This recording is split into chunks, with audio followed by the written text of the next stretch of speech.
ढोल लगा के बहुत ही हमारी बात सुनी क्या कहे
हारमोनियम के वादक महोदय हैं जो श्री कुमार यादव जी के साथ में रह करके संगत करने का काम करते हैं।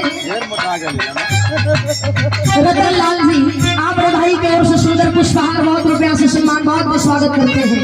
आखिरी लाइन में कहना है क्या गुरुवर बिहारी श्यामा जी ने कहा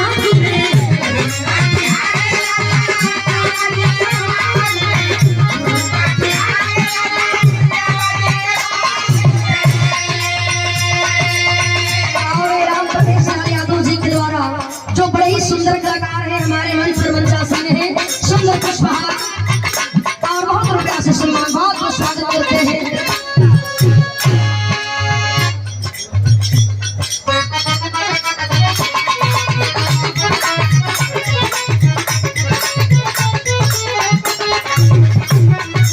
और हमारे ओम प्रकाश गुरु जी के साथ में रह करके संगत करते हैं बड़े ही सुंदर ढोलक के कलाकार जिनका बिहार जगत में कोई जवाब नहीं है। आदरणीय पन्ना लाल जी हमारे गुरु तुल्य हैं आपके द्वारा सुंदर पुष्पहार बहुत रुपया से आशीर्वाद हमें प्रदान हुआ बहुत बहुत मैं स्वागत करती हूँ सम्मान करती हूँ बहुत बहुत धन्यवाद। और आदरणीय अजय